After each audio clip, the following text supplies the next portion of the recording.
You ever watch a movie that's just really mid? Not bad, just mid. And then you make the mistake of going on Rotten Tomatoes. And as you read the critic reviews, your faith in humanity dies just a tiny little bit more. That's how I felt after watching the movie Alone. That's what the movie's called. I don't mean that I watched it alone. I mean, I also did watch it alone. The best way I can describe this movie is constant, really slow edging. But then when you do blow your load, it's just very pathetic and sad, and you're just sitting there like, God, this is not worth it. Okay, that's a really bad analogy, but you get what I mean, right? This movie's not good, but it's also nowhere near the worst I've watched. So, you might be asking, why am I making this video? Well, it's because when I went on Rotten Tomatoes, I saw that it has the same rating as The Dark Knight. Which kind of made me think, well, maybe I'm just a dumbass and I'm just missing something. But after rewatching the movie and reading some of the reviews, I can confidently say that I didn't miss shit. But before I can explain why these reviews are so stupid, I gotta tell you about the movie itself. This is Jessica, and her husband recently took low-tier god's advice. So, to escape the big sad, she's moving across the country. We get a completely random car honk jump scare. And then we watch her drive for a bit. A guy brake checks her and almost causes her to crash into a semi, but she manages to not get crushed like a Pringles can. The guy that brake checked her approaches her at a motel and tries to apologize, but as you probably already guessed, he's actually the movie's psycho stalker serial killer. He also doesn't have a name.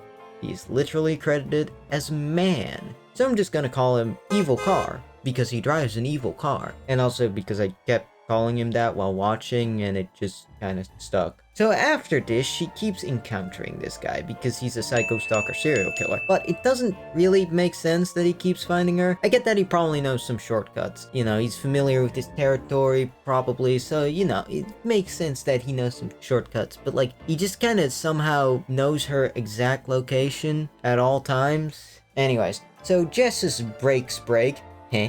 Oh, brother, this guy stinks! And she drives into a ditch. Evil Car then shows up behind her. Somehow, despite driving ahead of her literally 2 minutes ago, Jess fights back like a malnourished chihuahua and gets her skull bashed in, and then she wakes up in Evil Car's evil murder basement. Now, at this point in the movie, I realized two things. One, it looks really good. It's pretty nicely shot, and the locations they used are really pretty. That's the one thing I really gotta give this movie. It looks really nice, especially because the budget's under $1 million. The music's also pretty good. Like, it's not Hans Zimmer level, but it's still pretty good. Now, the second thing I realized is that it's so f***ing slow. Let me be clear, I don't mind slow movies. I really like the movie Prisoners, and that movie's slower than Two Turtles and also longer than this movie. But the difference is that their stuff, you know, actually happens. The scenes are slow, but they're not pointless. Here, a lot of the scenes just have nothing happening in them. Like, all that stuff that I just talked about, yeah, it takes up 30 minutes. And I just summarized it in like 2 minutes. And as you'll see, there's a lot more scenes that just drag on for no reason. And if you think that doesn't sound that bad, that's only cause I'm cutting out all the boring stuff. Anyways, Jess wakes up in the murder basement, obviously tries yelling for help, but then Evil Car shushes her and she shuts up even though she's stuck in a murder basement. Later that night, Evil Car comes in and for some reason, instead of waiting behind the door to smash his skull in, strangle him, or even just try to run past him, she's sitting in the corner like a bitch. She tries running out of there, but Evil Car kicks her. I think that I really don't know what he does there. Then he gets really sensual. Come over here and kiss me on my hot mouth. I'm feeling romantical.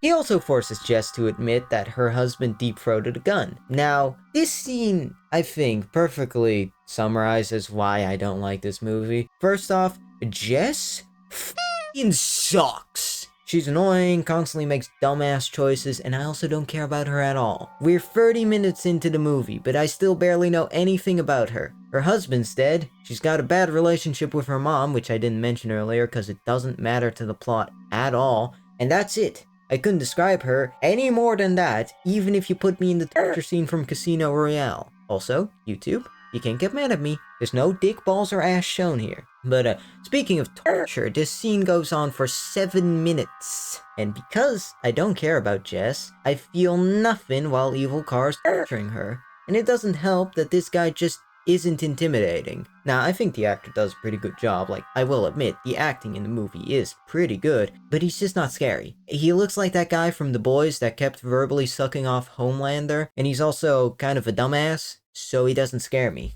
I guess finding out that Jess is newly single gives him a chubby, so he leaves to go take care of that. Next morning, Jess realizes that he's left the house and looks through the keyhole, realizes that he left the key in there, pulls a nail out of the wall, and uses it to push the key out, and pulls it under the door with her hoodie. He left the key in? Really? Are you f***ing kidding me? Listen, I don't have a problem with things working out a little conveniently in movies. That's basically just how movies work. I get that, and I really don't mind usually. But when the main character's escape hinges on the bad guy being a complete f***ing idiot, and they're just conveniently being a way for Jess to push the key out of the lock, I can't let that slip, movie. It's just so f***ing stupid. And it'd be one thing for this to happen one time. For things like this happen throughout the entire movie. So Evil Car conveniently comes back with the milk, so Jess has to hide in the closet. And despite the ray of God shining directly on her face, Evil Car somehow doesn't notice her. His wife then calls him. Babe. I'm over here stroking my dick. I got lotion on my dick right now. I'm just stroking my shit. I'm horny as fuck. I'm only bringing this up because it comes up again near the end of the movie for a really stupid moment. Evil Car goes to check the murder basement, giving Jess a chance to escape. She makes it to the river, but Evil Car catches up to her and just doesn't grab her for some reason, even though he has a clear shot. But he just stands there for some reason, allowing Jess to jump into the river, and then we time skip to later. She hears somebody sneaking around, so she hides behind a tree and...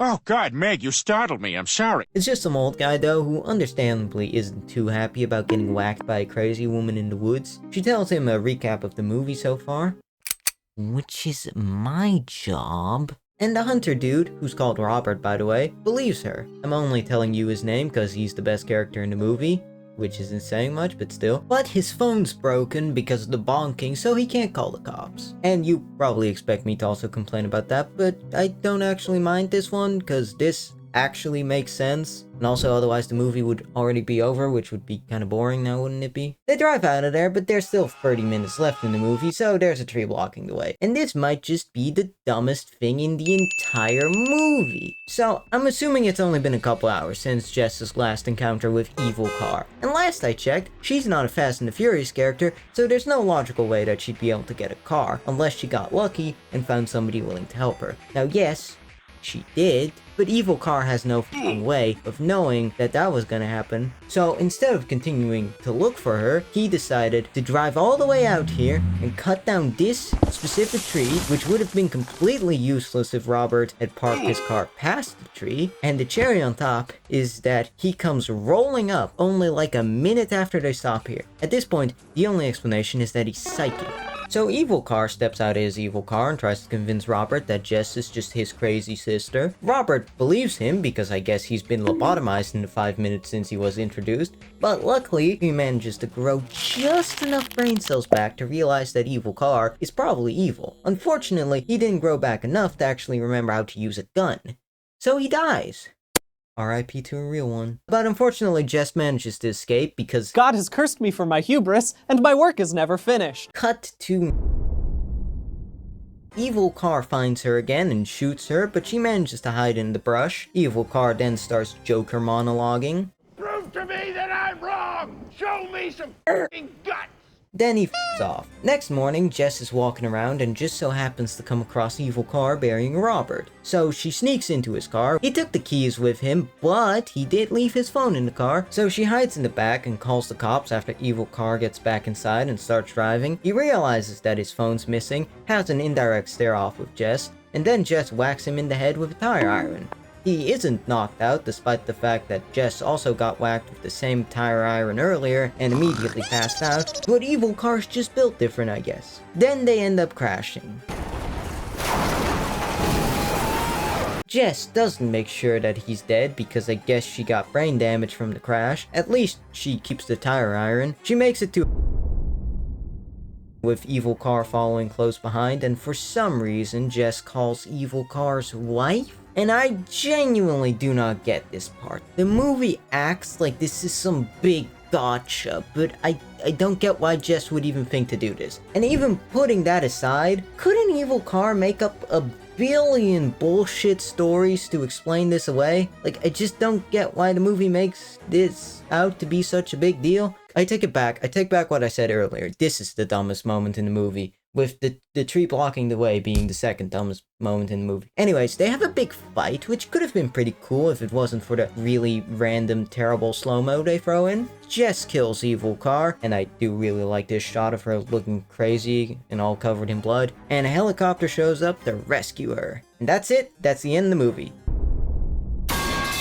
Okay, so first, again, I don't think this movie's bad, but it's also not good. And I think the biggest thing is that I can't figure out if this is just supposed to be a fun thriller or if it's trying to be, you know, some super deep movie that I just don't understand. And maybe it's just that I completely misread the movie, but everything feels like it's pointing to the latter, that this movie is trying to be super deep, especially because the critics really like this movie, and usually critics like really pretentious, deep stuff. So I assumed that there was a deeper layer that I was just not getting, because there's all these super slow scenes that don't actually matter to the plot and where nothing happens, so it feels like there's supposed to be some deeper meaning to these scenes. And I haven't even mentioned this yet, but the movie's split into chapters. Why?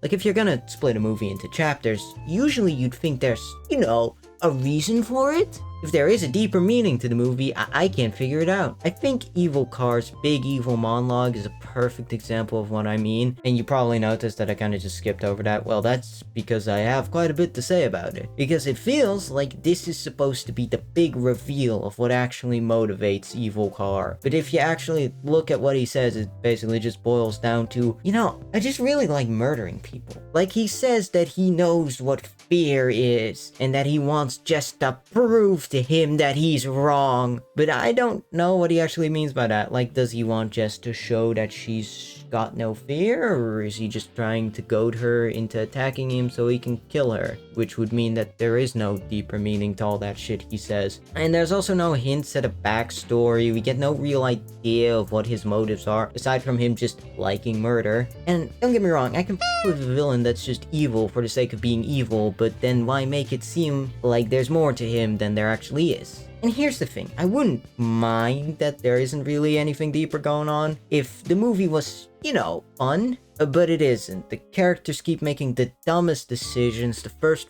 30 minutes have nothing going on, and the whole movie's also just painfully slow. Like, that scene of Jess hiding in the closet takes like 5 minutes and nothing happens in it. We just watch her stand there. Menacingly! No, but she literally just stands there, and it's not like Evil Car's convo with his wife is interesting. It's literally just, hey honey, how's your day been? Oh yeah, mine's going fine. Just got home from the store, kidnapped a cute girl yesterday, you know, the huge. Unironically, it'd be more interesting if his wife was also in on the murder, but she isn't, so there's not even that. And if there isn't some deeper meaning to all those slow-ass, boring-ass scenes that just keeps going over my head, then that just makes them worse. Like, don't get me wrong, I've watched worse movies. Movies that are more boring. I've watched movies that are way dumber. I can smell your nappy pussy. I've watched movies that are straight up unfinished. So this is definitely not the worst I've seen. But it's still nowhere near the same level as The Dark F***ing Knight. But maybe I'm just too smooth-brained to get it, so I decided to do the unthinkable and actually look at the critic reviews, and...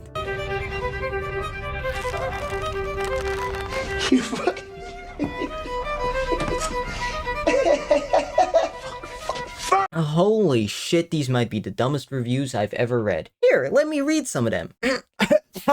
There's little dialogue in Alone's opening passages, which visually communicate the sadness and fear that Jessica feels as she packs her belongings into the trailer attached to her car. Holy shit, I'm running out of air because of how fucking long these sentences are. In one evocative moment, she zones out at a graphic light and the director lingers on her face, stretching out time to reflect her fugue state. Throughout the film, the director is devoted to rendering Jessica's state of mind in direct physical terms with little exposition. The mountainous wooded realms that Jessica soon drives into appear capable of swallowing her up as the director frames Jessica's car in gliding shots, somewhat reminiscent of the opening images of Stanley Kubrick's The Shining. That contrast with the unruly vastness of the land with her unmistakably suburban, impractical, and wild vehicle. First off, this reads like the reviewer needed to reach the word count of an exam. Second, this guy's talking about the car honk jump scare at the start of the movie. Now again, maybe I'm just a dumbass, but I didn't get any of the shit that he said from that scene. To me, that was just a shitty car honk jump scare. And even if I for a moment just agree, right, that all those slow ass, boring ass scenes where nothing happens, right, that those do have some deeper meaning that I'm just not understanding. The simple thing is that those scenes are still just really boring because nothing happens in them. The other thing is that I feel like some of these reviews are just going, well, you know, the movie looks pretty, so let's just ignore the fact that all the characters act like complete morons. Like, yes, I agree, the movie's very pretty, but what about the fact that Evil Car and Jess just keep finding each other by coincidence? What about the fact that Jess keeps making the dumbest decisions ever? Like, what, you want me to ignore that just because the movie looks good? Alrighty, here's a different one. But underpinning it all is the sinister two-hander between Jessica, a portrait of stress and emotional collapse before she's under threat, and a restrained but gonzo performance from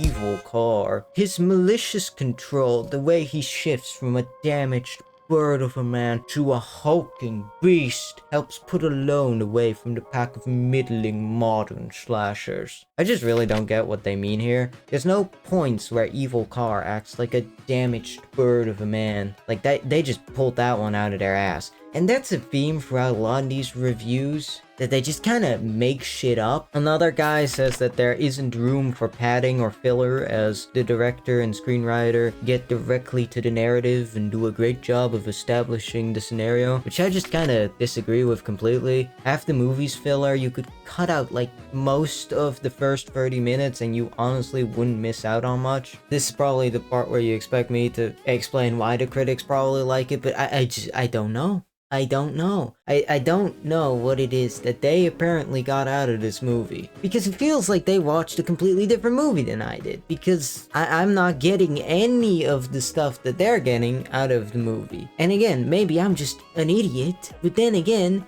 judging by the audience score on Rotten Tomatoes, I don't think I'm the only one that's apparently just missing what makes this movie so good. But yeah, basically in short, the critics are dumb. Water is wet. So, in conclusion, the movie's still not bad. Like, I know I've bitched about it a lot, but it's definitely not the worst movie I've reviewed. Like, there's some good stuff in here, but that doesn't make up for all the bad stuff. And there really isn't anything more to it. It's just a pretty basic mid-ass thriller. Now then. Oh, god damn it! Shut up! Alrighty, I gotta go take care of that. Now, remember, I know where you live, so you didn't hear or see shit. Get out, and subscribe on your way out. So Evil Car steps out of his evil car and tries to convince Robert that Jess is just...